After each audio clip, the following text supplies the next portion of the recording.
It would be best to pick it up from me. Sure, I live at 215 Sunflower Lane in an apartment on the 4th floor. Perhaps it's easier if I meet you by the front gate.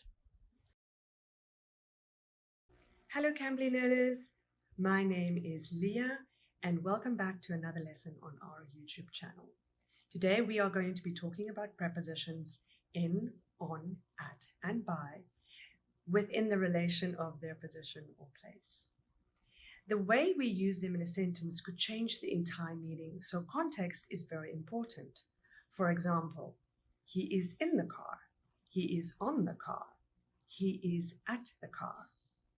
So let's get started. The first preposition we'll look at is in. Now, the best way to understand this is to think of something inside something else or having edges.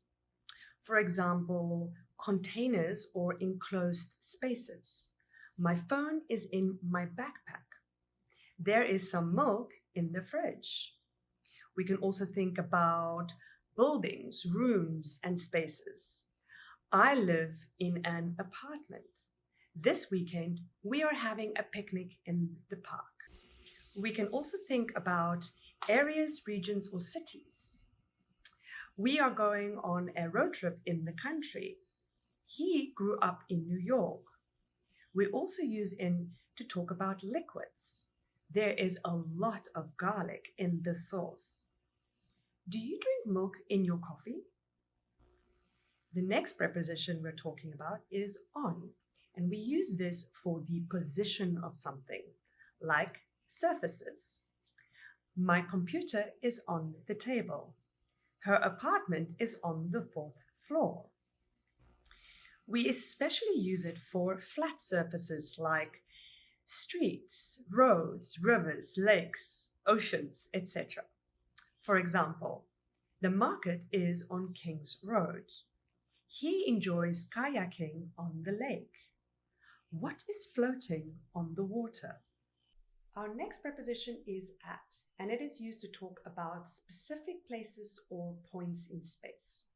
For example, she's still at school. Turn left at the traffic light. We also use it to talk about public spaces and shops.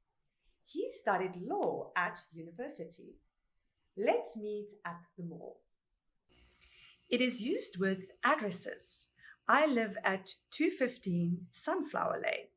I had a coffee at Susan's house. And lastly, we use it with events. They met at a party. My friend was the guest speaker at a conference. The last preposition by is used to talk about being near something, beside it, or next to it. For example, I'll meet you by the gate. Take your shoes off by the door, please. Now remember, these prepositions can still be changed around and the sentence would still be grammatically correct. That's why it's so important to understand the context. Don't just try to memorize the prepositions, but instead look at the whole sentence to have a better understanding. For example, he is still in school, he is still at school. These two sentences are very similar, but in the first sentence, we are talking about him being inside the school. He's probably a student there. In the second sentence, we are talking about his position.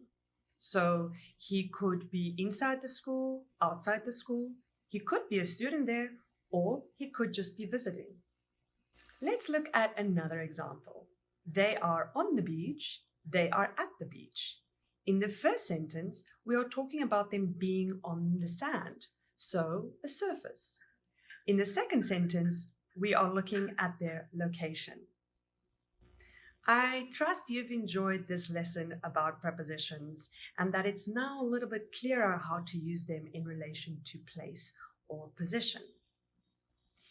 If you're unfamiliar with Cambly, Cambly is an amazing platform where you can practice your speaking skills at any time of the day. We have loads of tutors waiting to talk to you, and you can use it from either your phone, your tablet, or your computer. It's super, super easy. So have a great day, and until next time, Goodbye.